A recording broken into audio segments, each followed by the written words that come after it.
complètement. Ah, moi, je suis contre, car j'ai participé à la commission mixte paritaire. Ce texte reste fondamentalement injuste et n'est pas susceptible de rétablir l'équilibre du système de retraite. Je peux vous détailler les 2 points.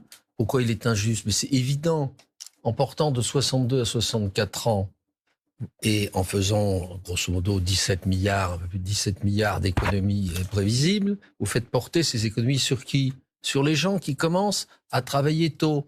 Et c'est massivement des gens qui ont des carrières modestes, qui ont des rémunérations plutôt modestes. C'est ça le cœur du problème. Et malgré quelques améliorations en commission mixte paritaire, ceci ne change pas fondamentalement les choses. Ça, c'est la première raison. Et la deuxième? Et la deuxième raison, c'est qu'on nous explique que grâce à ça, on va rétablir l'équilibre du système de retraite. Eh bien, excusez-moi, c'est des prévisions gouvernementales. 17 milliards 7 d'économies sur les 2 mesures, 62-64 ans, et de portée de 42 à 43 de nombre d'annuités. Et après commission mixte paritaire, on est à 7 milliards 100 de redonnées. Donc, si vous faites la différence, il reste grosso modo 10. Mais le gouvernement n'a pas tenu compte des incidences sur l'UNEDIC, le système de solidarité chômage, le RSA et sur les IJ, les indemnités journalières maladie, du fait qui sont estimées un peu plus âgés et donc plus susceptibles d'être malades. Ça, c'est sur le fond, monsieur de Courson. Juste, j'ai une question. L'ordre de grandeur, voilà. C'est 3 à 4 milliards. Mais néanmoins, donc, qu'est-ce qui reste? Il reste pas 1 milliard par an. Et donc, ça vaut pas la peine, finalement, de cette réforme. Tout à l'heure, est-ce que vous voulez qu'il y ait un vote? Après, monsieur Vigier veut qu'il y ait un vote. Ça va être décidé à midi. Si finalement il y a vote, vous êtes content plutôt qu'un 49-3. Je partage l'analyse de Philippe Vigier, qui est que laissons s'exercer la démocratie et que tout le monde prenne ses responsabilités. Le 49-3, s'il était utilisé, qu'est-ce qu'il donnera? On verra. Mais c'est une catastrophe pour notre démocratie politique. D'ailleurs, la procédure utilisée est une catastrophe démocratique. Je l'ai même qualifié de déni de démocratie. Vous n'avez jamais voté de 49-3 dans votre carrière de parlementaire? Enfin, vous avez jamais soutenu un 49-3? Si vous connaissez l'histoire politique, j'ai même fait partie, alors que j'étais dans la majorité, sous le gouvernement Villepin, j'ai voté la motion de censure, nous étions 8 avec François Bayrou, sous les applaudissements discrets d'un certain Nicolas Sarkozy. C'est pas une catastrophe qui est des 49-3, c'est pas une catastrophe démocratique. Mais je n'ai jamais parlé de catastrophe démocratique. Je dis que la procédure utilisée, y compris si le 49-3 était utilisé, c'est une catastrophe démocratique et pour la démocratie politique et la démocratie sociale. Parce que ça veut dire que des minorités ultra-minoritaires peuvent imposer leur volonté. Et donc ceci favorise l'extrémisme. On va écouter la réponse de Philippe Vigier. Non, Charles de Courson a donné 2 arguments. Il a dit en termes de finances publiques, c'est pas équilibré, et il a dit c'est injuste. C'est vrai que c'est pas équilibré, mais moi je préfère faire 10 milliards d'euros d'économie en 5 ans qu'en faire 0, parce que ceux qui vont nous dire ce soir on vote contre, c'est-à-dire pas de réforme. Moi je me souviens, on a en partage une réforme, c'est la réforme de la retraite à points. On sait comment elle a abouti. Elle était tellement mal ficelée, on sait ce qu'il en est devenu. Faire une réforme des retraites, c'est toujours très difficile. Alors, si on veut faire plus d'économies, il faut durcir. Donc, il fallait peut-être demander de travailler encore plus longtemps. Est-ce qu'on va baisser les petites retraites? Certainement pas. Est-ce qu'on va augmenter les cotisations sociales? Si vous augmentez les cotisations sociales, qu'est-ce que vous faites? Vous renchérissez le coût dans l'entreprise. Si vous augmentez les cotisations retraite, vous diminuez la pension de retraite. Or, il y a tellement de gens, il y a toute cette polémique sur les fameux 1200 €. C'est vrai que le compte n'y est pas. Il y a trop peu de personnes qui sont touchées. Il y a eu une erreur de communication du gouvernement, je dis très librement. Totale. Mais par exemple, sur les injustices, est-ce qu'il est juste qu'il y ait justement ces petites retraites? Est-ce qu'il est juste qu'il faille attendre 67 ans pour les carrières hachées, pour lesquelles nous apportons au moins 2 réponses? Je sais que Charles de Courson y est sensible. Les fameux enfants qui sont nés avant 2012, dont le calcul des indemnités maternité ne rentre pas dans les 25 meilleures années. C'est rectifié. Pour les femmes qui partiront après 63 ans, une surcote de 5%, c'est une chose. Sur l'avancée, on parle ensemble hier, de 10% de plus qui est donné pour les libéraux, avec le fait que ça n'a pas convaincu non, mais il y a quelques avancées. Et par exemple, sur les carrières longues, pardonnez-moi, mais dans la réforme Touraine actuelle, vous pouvez cotiser jusqu'à 180 trimestres avant d'avoir votre retraite. Ça, c'est la vérité. Et c'est un argument qu'on ne peut pas tordre. D'ailleurs, les socialistes l'ont eux-mêmes reconnu. Et pourquoi il y a toujours autant d'incertitudes alors? Parce qu'on est tellement mal communiqué, tellement mal expliqué. Quand on explique que tout le monde va partir à 64 ans. Auprès de l'opinion, c'est une chose, mais auprès de vos collègues. laissez-moi juste terminer ma phrase, ça facilitera l'opinion publique de se faire une belle idée. Sur les 64 ans, il y en a 6 sur 10 qui sont concernés, pas un de plus. Les carrières actives, les super actives, ils sont maintenus. Les policiers, ils vont pas travailler jusqu'à 64 ans. Les gardiens de prison, ils vont pas travailler jusqu'à 64 ans. Faut pas mentir aux gens. 6 sur 10 sont concernés. Et puis, Charles de Courson le sait très bien, c'est un expert en finances publiques et il connaît ces questions merveilleusement bien également. Actuellement, l'âge moyen de départ à la retraite, c'est combien? C'est 63,1. Donc, faut pas qu'on nous raconte la révolution. Et enfin, le fameux régime complémentaire Agirc-Arrco, géré par les partenaires sociaux, le taux plein, c'est à 64 ans. Certes, on peut partir à 62, mais avec une décote. Voilà la vérité. Bon, et donc, je vous ai laissé finir votre phrase. Concernant les députés LR, pourquoi ils ne sont pas convaincus? Écoutez, moi, je suis pas patron des députés LR, mais vous savez, il vous a pas échappé que pour certains, c'est comment sortir Macron parce qu'ils veulent virer le gouvernement pour des raisons X, Y ou Z. Mais il va y avoir ce moment solennel d'aller mettre un bulletin dans l'urne ou d'appuyer sur un bouton. Et là, chacun réfléchira. Daïk. Et Martin, et avant peut-être le vote sur le texte, il y aura peut-être un autre vote avant, parce qu'il y a éventuellement une motion de rejet que vous pourriez déposer ou gérer. Monsieur de Courson, on en est où sur ce sujet-là? Non, mais la motion de rejet est déposée. Voilà, donc on discute avant le vote tout à l'heure. Comme vous le savez, quand il y a pluralité de motions de rejet, eh bien, on tire au sort. Et il est certain qu'il y aura une motion de rejet. Alors, je ne sais pas qui la défendra. Ça dépend du tirage au sort. Mais ça, c'est dans l'hypothèse où il n'y a pas de 49.3. Tout à fait. Mais si on se place dans une hypothèse où il y a un vote tout à l'heure à 15h, avant de discuter du texte, on va discuter d'une motion de rejet. Absolument. Absolument. Dans cette hypothèse. Qui est déposée par plusieurs partis. Mais il se trouve que vous êtes... Plusieurs groupes, pardon. C'est un groupe, oui. Oui, et vous êtes dans un groupe, on va dire, qui est respecté par tout le monde. Qui pourrait être un sas commun entre la NUP et le RN. Oui, c'est peut-être possible. Et j'espère que la voix de la raison, à ce moment-là, l'entendra. L'avantage de voter la motion de rejet, c'est que ça consiste à dire au gouvernement, au moins d'où dans notre intention, il faut reprendre ce travail. On a besoin d'une réforme des retraites, mais pas comme ça. Car la variable centrale d'une bonne réforme des retraites, c'est d'encourager nos compatriotes à travailler plus longtemps, mais par des voies incitatives et non pas par le coup près des 62-64 ans. C'est-à-dire, moi, je suis tout à fait favorable à remonter non, on remonte pas de 42-43 ans. On accélère la réforme Touraine qui avait prévu 1 mois par an et on passerait à 3 mois par an, ce qui paraît raisonnable, si vous voulez. Et on avait proposé au gouvernement 5 mesures incitatives pour que nos concitoyens soient incités à travailler plus longtemps. Ils n'ont rien voulu entendre. Très bien. Y compris d'ailleurs sur une idée que nous avions lancée, qui était la dégressivité des cotisations patronales à partir, disons, de 60 ans. Vous voyez, ça a été retenu au Sénat sous forme du contrat senior. Le contrat senior a été totalement vidé hier en commission mixte paritaire de tout contenu. Philippe Vigier. Juste un mot, parce que dans la commission mixte paritaire, nous avons obtenu quelque chose qu'on a arraché, donc j'y tiens, c'est cette fameuse clause de revoyure. Parce qu'on, non, ça vous fait sourire, mais moi, ça ne me fait pas sourire. Parce qu'on ne parle au Parlement des retraites que lorsqu'il y a une nouvelle réforme. Là, dans 4 ans, vous aurez une photo sur image avec la Cour des comptes, avec le Conseil supérieur des retraites. Et ça nous permettra de remettre les partenaires sociaux dans la boucle. Parce que moi, c'est un naufrage, j'estime, que les partenaires sociaux ne soient pas avec là. A priori, par exemple, pour le fameux contrat senior, on redonne la main aux partenaires sociaux avec ces contrats expérimentaux qu'on va faire. Le gouvernement ne voulait pas entendre parler de contrat pour les seniors. Moi, je suis très triste quand je vois ce gâchis humain.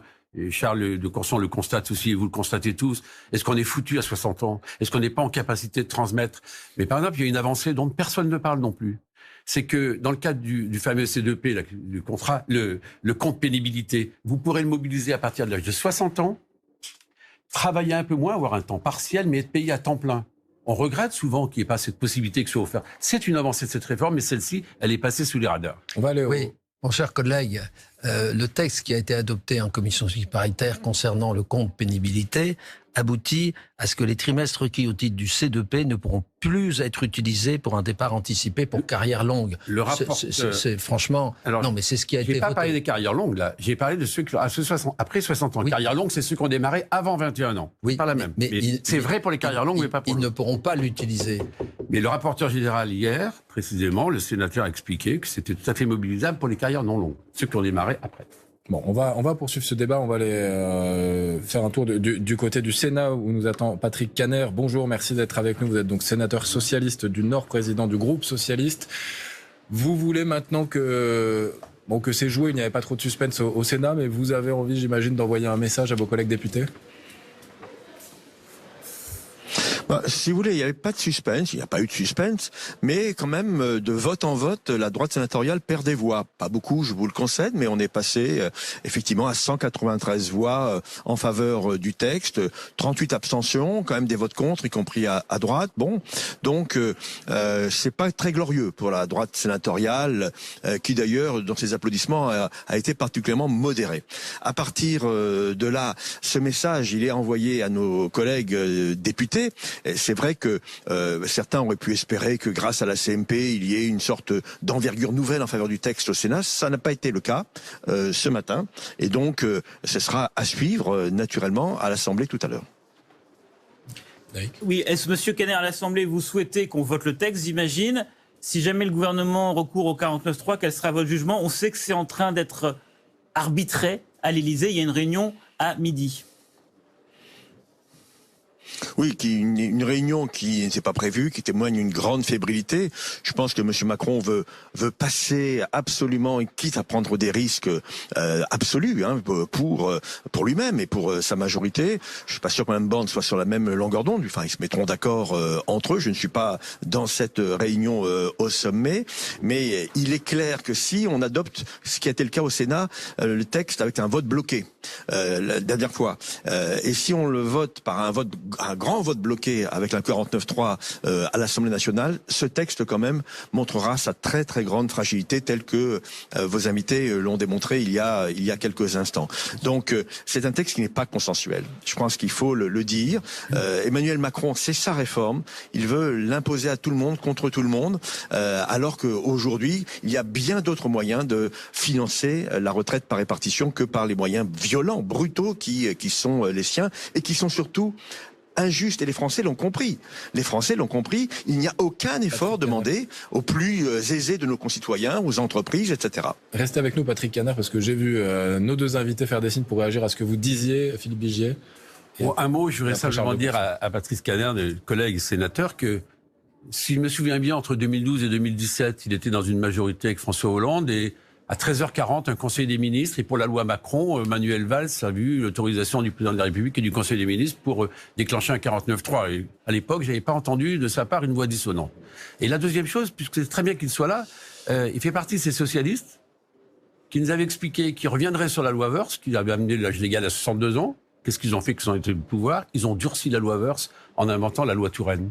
Donc, vous voyez, et là, ils sont dans une alliance politique avec leurs amis à l'Assemblée nationale, avec la NUPES, qui nous explique que c'est la retraite à 60 ans pour tous. On va écouter. Donc, je crois qu'il y a quand même, me semble-t-il, un grand écart qu'ils ont accompli. Bon, Patrick Caner. Oui, monsieur Vigier qui m'a interpellé, je crois. Oui, hein. oui. Oui, parce que comme je ne vous vois pas, c'est bien Philippe Vigier, je vous confirme. Non, on s'est croisés au Sénat hier, chers collègues. Voilà, et je sais, je t'ai bien vu. Je vous ai bien vu, pardon, mon cher collègue. Moi, je considère que la réforme Touraine était un juste équilibre.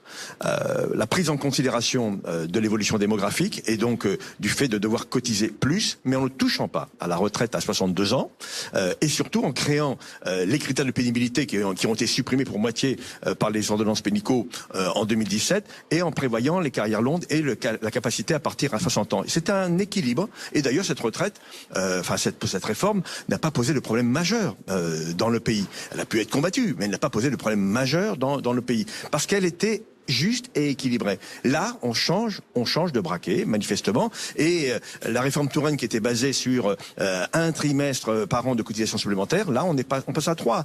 Elle est réduite de 8 ou 9 ans par rapport au texte qui serait voté éventuellement tout à l'heure par l'Assemblée. Bon, Charles de Courson qui voulait aussi interpeller. Je voulais, Monsieur le Président Caner disait que la majorité sénatoriale n'était pas unie. C'est tout à fait exact, puisque plus d'un tiers des sénateurs de l'Union centriste ont voté contre ou se sont abstenus, et un peu moins de 20% du groupe Les Républicains. Ce qui montre que les questions que nous avons soulevées ont un écho bien au-delà des opposants, je dirais, traditionnels, si je puis dire, même au sein de la majorité sénatoriale au Sénat.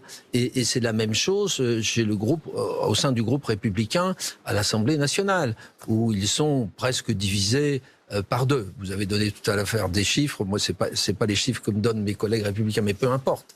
Il y aura le suspense jusqu'au bout. Le groupe Les Républicains est presque partagé en 2 entre les pour et les contre et abstentionnistes, pour vous donner des ordres de grandeur. Donc, c'est ça la situation. Voilà. Et donc, au lieu de dénoncer ceux qui ne veulent pas voter ce texte, regardons le fondement de leur argumentaire. L'argumentaire fondamental, c'est une réforme injuste qui a été faite sans aucun accord. Il n'y a aucun allié parmi les syndicats réformistes. Vous ne pouvez pas gérer un pays sans avoir un appui au sein des forces sociales. Et quant aux forces politiques, ils sont seuls. Ils ont cru passer un accord avec le président du groupe Les Républicains. Ils montrent que les troupes, elles suivent pas derrière. Voilà. Patrick Kanner, on vous écoute répondre et... Oui, si vous voulez, je pense que la position de M. de Courson est une synthèse du grand malaise dans lequel nous allons nous situer si la réforme devait prospérer, ce que je ne souhaite pas, bien évidemment. Il faut revoir la copie. Et pour ce qui nous concerne, d'ailleurs, on aimerait bien que les Français puissent directement s'exprimer. Peut-être, nous le verrons dans les heures qui suivent, peut-être que nous lancerons une procédure de consultation des Français potentiels. Et vous voyez à quoi je peux faire allusion, à savoir un référendum d'initiative partagée. Les choses ne sont pas encore calées. Qui ne serait pas constitutionnel, nous disait un constitutionnaliste tout à l'heure sur notre antenne. Il faudra attendre un an avant de lancer la procédure. Écoutez, oui, mais attendez, vous savez, on a eu l'exemple sur la privatisation de l'ADP. Le Conseil constitutionnel nous a donné l'autorisation de lancer la procédure avant la promulgation. Et donc, tout ce qui se fait avant la promulgation est tout à fait possible en la matière. Donc, voilà, c'est la course contre la montre qui est devant nous, mais qu'on a envie de tenter. Mais en tout cas, nous y reviendrons. Je pense que vous aurez des commentaires à faire. Il faut que les Français puissent donner leur avis sur ce dossier qui les concerne. C'est potentiellement 18 millions de Français qui, à compter du 1er septembre, vont devoir travailler plus longtemps. 18 millions si on part sur les chiffres du gouvernement, à savoir 6 Français sur 10 concernés par cette réforme. Je répète, moi aussi, injuste et inutile. Merci Patrick Kanner, président du groupe socialiste au Sénat, de nous avoir répondu en direct sur France Info. Daïk. Oui, juste pour l'opposition, on va user de toutes les armes qui sont à disposition pour maintenir la pression sur le texte, même si celui-ci est voté au Sénat et tout à l'heure à l'Assemblée nationale. Il y a le référendum d'initiative partagée qu'évoque M. Kanner. En effet, il y a un débat entre constitutionnalistes pour savoir si on peut le faire ou pas. Je vous rappelle, il s'agit de recueillir la signature de 4 millions de Français. Dans ce cas-là, on peut déclencher le référendum. Donc déjà, même si c'est pas constitutionnel, le fait de l'annoncer, ça permet d'occuper un peu le terrain. Et puis si jamais ils ont l'autorisation de le faire, vous pouvez faire durer la contestation dans le temps. Parce que sinon, les autres armes... c'est long.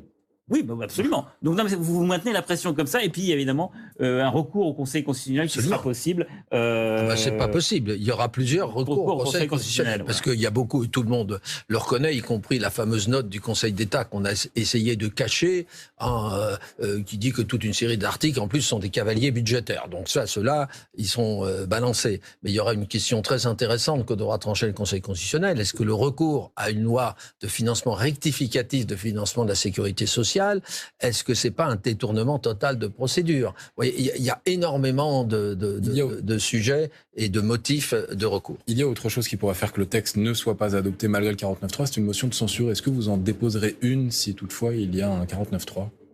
Mais dans l'hypothèse du 49.3, il n'y aura pas une motion de censure. Et il risque d'y avoir plusieurs mêmes motions de censure. Vous déposerez une motion de censure. Je vous rappelle que pour déposer une motion de censure, il faut être 58. Vous êtes 20. Et notre groupe, c'est 20. Donc, il y a plusieurs idées, mais ça, on ajustera ça. Vous l'avez déjà évoqué avec d'autres groupes. Mais bien sûr. Non, mais Martin, il faut comprendre l'enjeu. S'il y a une motion de censure, la NUP a toujours dit qu'elle ne voterait pas une motion de censure déposée par le Rassemblement national. C'est pas vrai pour le Rassemblement national. En revanche, si c'est la motion de censure du groupe Lyotte, notamment avec M. de Courson, qui est un parlementaire très respecté. Je dis pas ça reconnu, parce qu'il est à côté de moi. Mais s'il y a cette motion de censure-là, et le RN et la NUP peuvent la voter ensemble. C'est moins explosif. Sans dire on va voter celle du RN. Et après, la question, c'est combien de LR voteraient cette motion de censure? A priori, le gouvernement n'est pas en danger. Parce qu'a priori, c'est quand même très lourd pour des LR de faire cela. Mais la motion de censure qui inquiéterait... Parce que Emmanuel Macron a dit, s'il y a censure, il y aura dissolution. Il y aura dissolution, et puis c'est rentré dans un jeu que l'ensemble des députés LR ne veulent pas peut-être rentrer. Mais en tout cas, la motion de censure qui peut le plus inquiéter le gouvernement, ce serait celle qui serait déposée, entre autres par la Lyotte, mais pas seulement, parce que vous l'avez compris, il y a besoin de signatures supplémentaires. Oui, enfin, ce n'est qu'une éventualité, puisque c'est dans l'hypothèse où le gouvernement déclencherait dans 1 heure, dans 2 heures, le 49.3, ce que ne souhaitent pas, et pas simplement les groupes de la minorité présidentielle, mais que personne ne le souhaite. Il n'y a pas un groupe politique de la minorité présidentielle, je vous rappelle... minorité présidentielle qui est une majorité parlementaire quand même, relative. Non, mais ça n'existe pas une majorité relative. Ils sont 250, la majorité c'est 289. Non, ça c'est la majorité absolue. Pour avoir une majorité relative, il faut que des groupes s'abstiennent ou votent tel ou tel texte. Donc, non, il faut parler de la minorité présidentielle. Je plaisante parce que c'est le vocabulaire de la NUP. C'est pour ça. Oui, c'est les mots employés par Jean-Luc Mélenchon, mais c'est pas grave. Après, la démocratie, elle est préservée. On applique la Constitution. Si jamais il y a des motions de censure, écoutez, si les députés RN veulent voter avec les Insoumis, avec Lyotte, avec je ne sais qui, les Républicains, déjà, ont apporté des éléments de réponse. Aurélien Pradier lui-même a dit « Nous ne voterons pas des motions de censure ». Donc, il n'y a quasiment pas de chance qu'elle ne puisse passer. Mais si elle passait, il faut dire aux Français, quel programme de gouvernement demain après ? Ils sont d'accord tous ensemble ? Ils s'opposent toute la journée ? Je vois mal Charles de Courson, que je connais vraiment très bien, aller sur les lignes des Insoumis ou d'être sur toutes les lignes du RN, sur tous les sujets. Parce que c'est bien beau, il faut expliquer quelle est l'alternative politique. Si c'est renverser la table pour renverser la table, ça tout le monde peut le faire. Mais après, il faut porter un projet politique. Et là, pour écrire le projet politique, je leur dis bon courage. Mais vous savez, l'argument consiste à dire si on votait une motion de censure, si vous votez contre ce texte, il y aura dissolution, parce qu'il n'y a pas besoin de motion de censure pour dissoudre. Le président de la République peut à tout moment dissoudre. Simplement, une fois qu'il a dissous, il ne peut pas redissoudre pendant 1 an. Bien. Et tout le monde sait ce qui se passerait si la Chambre, l'Assemblée nationale, était dissoute. Tout le monde sait que la majorité, qui a déjà péniblement 250 sièges, reviendrait à moins de 150. Bon, tout le monde le sait. C'est pas moi qui le dis, c'est même les responsables de la minorité présidentielle. Donc, tout le monde le sait. Le problème, à ce moment-là, c'est ce qu'on peut constituer un regroupement de gens sérieux, réalistes, pour gouverner proprement ce pays. Bon, voilà. On va aller rejoindre, on va poursuivre, on va aller rejoindre Ben Barnier qui nous attend devant l'Assemblée nationale. Alors, pas forcément pour parler politique, mais pour parler social, puisque ce calendrier social se colle au calendrier politique. Ben Barnier, la volonté de la rue avec ce rassemblement à 12h30, c'est de continuer à mettre la pression, c'est cela, sur les députés. Exactement, Martin, mettre la pression sur les députés, puisque tous les regards vont être braqués sur l'Assemblée nationale, qui est juste derrière moi. Après, la question, c'est est-ce qu'il y aura du monde ? Parce que pour l'instant, bon, il n'est pas encore 12h30, mais il n'y a pas grand monde, juste un manifestant. Il faut dire que le périmètre autour de l'Assemblée nationale est extrêmement sécurisé. Il n'y a pas non plus une place infinie autour de l'Assemblée nationale pour que une foule puisse s'accumuler. Ce qui est attendu, en revanche, c'est qu'il y ait effectivement un point presse à l'endroit où je me trouve avec les dirigeants des gros syndicats. Ils ont communiqué hier, nous avons parlé avec eux toute la journée. Ils se sont félicités de la 8e journée de mobilisation nationale hier. Ils avancent ce chiffre d'1,5 million de manifestants dans toute la France. Le ministère de l'Intérieur en annonce 3 fois moins, mais les syndicats estiment qu'ils ont le soutien de la population. En consultant les sondages, ils dénoncent, selon eux, un déni de démocratie. Donc qu'est-ce qui va se passer après si cette loi est effectivement votée juste ici à l'Assemblée nationale ? C'est probablement ce dont les dirigeants des syndicats vont parler dans quelques minutes. Et on suivra cela, évidemment, notamment grâce à vous. Merci. Ben Barnier, depuis l'Assemblée nationale. Philippe Vigier, est-ce que on parle de la rue, de la pression de la rue ? Beaucoup disent qu'Emmanuel Macron est sourd à ce que dit la rue, mais est-ce que de ne pas engager de 49.3 comme ça à l'aveugle et d'essayer d'aller au vote, ce n'est pas le résultat de la pression de la rue, la crainte de la réaction de la rue ? Au contraire, s'ils ont 49.3, ce serait ressenti, me semble-t-il, par les partenaires sociaux et par nos concitoyens comme un passage en force. Donc moi, je trouve que c'est plutôt bien d'aller au vote. Écoutez, moi j'ai un souvenir d'une réforme constitutionnelle qui a été gagnée d'1 voix, vous savez, par Nicolas Sarkozy. Donc, mais vous savez, il n'y a pas une élection où on est assuré de gagner. Il y a toujours un risque. Celle de donc, je crois que ce risque, il faut le courir. Puis une fois de plus, le vote est individuel et chaque parlementaire en conscience réfléchira bien. Quand vous dites que chaque risque, il faut le courir, à 1 voix près, les conséquences. J'ai pas dit qu'on était à 1 voix près. Si vous avez non, j'ai des références. Celui qui avait été gagné à 1 voix près. Oui, mais ça, c'est à très peu de voix. C'est très peu, mais on sait que ça sera extrêmement ric-rac. serré, mais vous savez très Et bien. finalement, une victoire, même ric-rac, finalement, c'est pas terrible non plus pour la Dans les deux légitimité du cas, si on texte. gagne au 49-3, parce que si cette réforme passe au 49-3, certains vont dire, voilà, vous avez utilisé certes la Constitution, très bien, vous avez tordu le bras des parlementaires qui ne se seront pas dévoilés. Ok. En revanche, si vous gagnez les quelques voix, c'est sûr que ce ne sera pas une grande victoire, le Sénat a apporté une grande victoire, mais au moins, on aura sorti un texte, parce que moi, je prends tout le monde à défi. Si on repart sur un nouveau texte, dans combien de temps on atterrit? Donc d'ici là, les déficits, cher Charles de Courson, ont continué de courir. Les petites retraites, même si on les augmente pas beaucoup, je le concède largement, ça continuera. Les injustices, une fois de plus, pour les fameuses carrières hachées, personne ne bougera. Les seniors, on pourra tous pleurer sur le fait qu'on n'ait rien fait. On peut pas continuer comme ça. En plus, vous savez très bien que la démographie, elle ne plaide pas en notre faveur. Vous savez très bien qu'il y aura de moins en moins d'actifs dans les années qui viennent. Tous les chiffres le prouvent. Et puis regardez sur les seniors, il y a une très belle enquête qui est sortie par le cercle des économistes de monsieur Lorenzi, qui a expliqué que si on avait 10% de seniors en plus en France, c'est 48 milliards d'euros dans les caisses. Et là, à ce moment-là, on retrouverait une véritable liberté. Parce que le rapport du corps, et je termine, a bien expliqué dans sa page 11 qu'il y avait un peu d'excédent, mais page 41, il dit si vous ne faites rien, alors là, on pourra arriver à plusieurs centaines de milliards. Évidemment, le rapport du corps n'était pas très objectif, chacun l'a conçu. Les projections du corps, si je puis me permettre, cumulent 42 régimes, plus les régimes complémentaires Argic-Arco. Bon, et on arrive globalement, hors Argic-Arco, à un déficit actuellement de 3,8 milliards, hors Argic-Arco, les régimes complémentaires. Bien géré par les partenaires. Je pense que le gouvernement fera mieux de s'attaquer prioritairement aux 155 milliards de déficit prévisionnel du budget de l'État, qui est un déficit abyssal. Et ce gouvernement, et sous ce président de la République, on n'a absolument pas redressé les finances publiques. On les a même plutôt détériorées. Merci. Et dans des conditions très difficiles, du Covid, chacun sait. Merci Philippe Vigier, merci Charles de Courson, Daïk Odoué. On rappelle que d'ici 8 minutes, normalement, une nouvelle réunion aura lieu à l'Élysée, et si l'on entend Philippe Vigier, décisive, c'est ça? Oui, de toute manière, si jamais on enclenche le 49.3, c'est avant 16h. Donc ça devient plus en plus décisif au fil des heures. On rappelle que c'est une réunion à midi, il y en a une à 8h, il y en a une hier soir. Ce qui sera là, il y a Emmanuel Macron, évidemment, Elisabeth Borne, il y a sans doute les principaux présidents des groupes parlementaires, notamment de la majorité. En fait, on va compter et recompter, est-ce que le texte peut passer? Mais au-delà de ça, c'est est-ce qu'on prend le risque ou pas d'aller au vote? Emmanuel Macron le souhaite, aller au vote, parce que ça donnerait une légitimité au texte. Après, est-ce que c'est pas trop risqué? Est-ce que le texte peut être rejeté? C'est ça les derniers arbitrages qui sont faits là à midi à l'Élysée. Eh bien, ce sera à suivre notamment dans Midi Politique qui reste en édition spéciale autour des retraites avec vous, Daïk Odoué et Marianne Théolaire. Merci à tous les deux d'être venus sur le plateau de France Info. On continue évidemment toute cette journée jusqu'au vote à l'Assemblée nationale d'être en édition spéciale sur cette réforme des retraites. On va faire une toute petite pause de quelques petites minutes, tout simplement pour parler de l'actualité internationale avec France 24 et le Journal du Monde.